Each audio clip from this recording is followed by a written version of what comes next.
김정은 북한 국무위원장이 핵 강국을 향한 우리의 발걸음은 더욱 가속화될 것이라며 한미 군사동맹이 핵 동맹으로 완전히 변이된 현 상황에서 우리 핵 대응 태세는 한계 없는 수준으로 완비돼야 한다고 주장했습니다. 이는 미국 대선을 한 달 앞둔 시점에서 이달 들어 두 번째로 강도 높은 핵 협박 발언입니다. 김 위원장은 자신들이 이미 핵 보유국임을 분명히 하며 차기 미국 행정부와는 비핵화가 아닌 핵 군축을 전제로 한 협상에 나서겠다는 의지를 재차 드러낸 것으로 보입니다. 8일 북한 관영 매체인 노동신문은 김정은 국무위원장이 전날 김정은 국방종합대학을 방문한 자리에서 한 발언을 상세히 보도했습니다. 김 위원장은 세계 최대 핵 보유국과 그것을 공유하려는 가장 간악한 괴뢰들이 있다. 이런 환경에서 우리의 선택과 결심은 변함이 없다고 강조하며 핵 능력 고도화를 필수 과제로 삼았습니다. 또한 적들이 우리 국가에 반대해 무력을 사용하려 한다면 우리는 모든 수단, 핵무기를 포함해 주저없이 사용할 것이라고 위협했습니다. 특히 김 위원장은 윤석열 대통령의 실명을 거론하며 온전하지 못한 사람이라며 비난을 이어갔습니다. 또한 현명한 정치가라면 국가와 인민의 안전을 위해 핵국가와 대결보다는 상황 관리를 우선시해야 한다고 주장하며 한국의 재래식 전력으로는 북한의 핵에 맞설 수 없다고 강조했습니다. 그러면서도 김 위원장은 대한민국을 공격할 의사가 전혀 없다며 그들과 마주하고 싶지도 않다고 말했습니다. 이는 지난해 남북 두 국가론을 선언한 이후 더욱 노골적으로 이를 공식화한 발언입니다.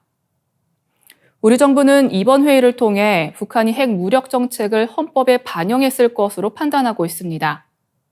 김영호 통일부 장관은 8일 국회 외교통일위원회 국정감사에서 북한이 헌법 개정 이후 군사적 긴장을 높여나갈 가능성이 있다고 경고했습니다. 또한 북한이 개헌을 통해 남측과의 새로운 국경선을 설정할 가능성에도 주목하고 있다고 밝혔습니다. 다음 뉴스입니다.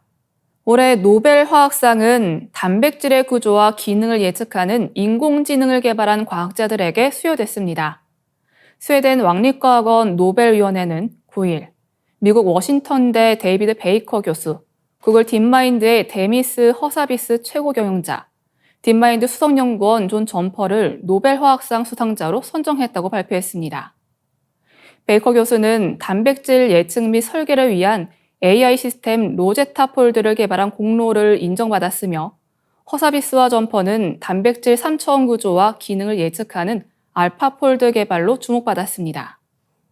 이는 전날 노벨 물리학상을 받은 AI의 대부 제프리 힌턴 교수에 이어 또다시 AI 연구자들이 노벨상을 받게 된 사례입니다.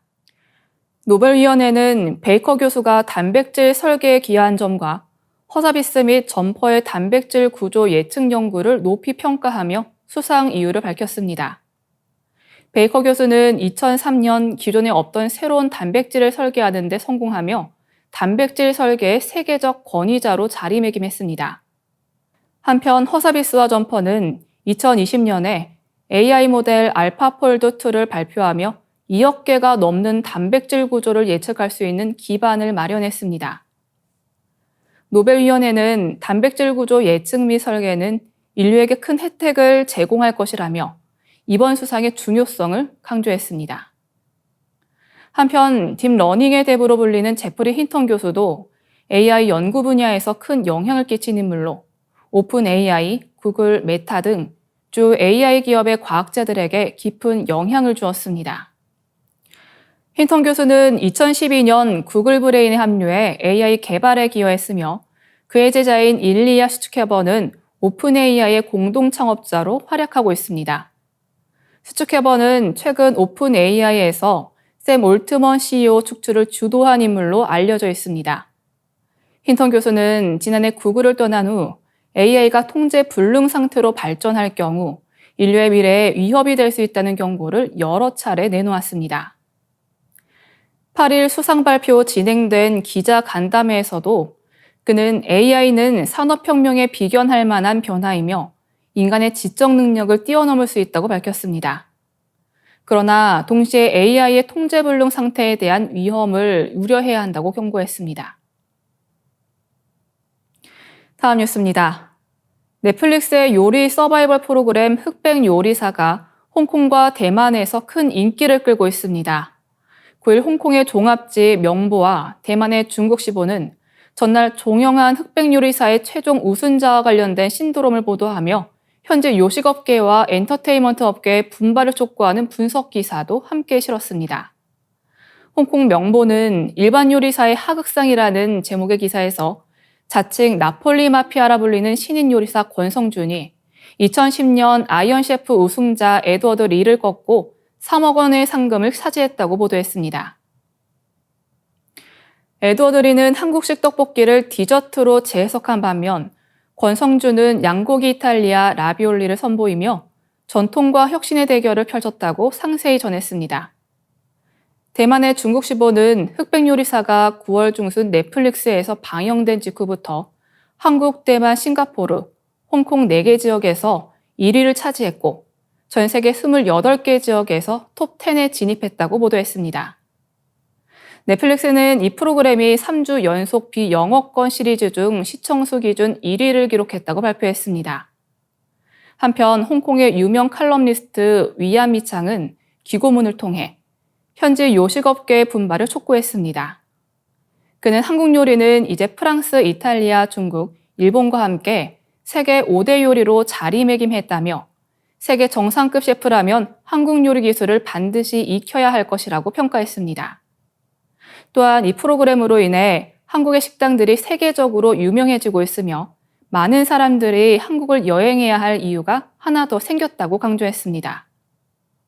대만의 정제주간지 신주간은 흑백 요리사가 한식을 세계 홍보하는 계기가 되고 있다고 평가하며 이 프로그램을 부유한 민족 국가가 만들어낼 수 있는 문화 수출품이라고 언급했습니다.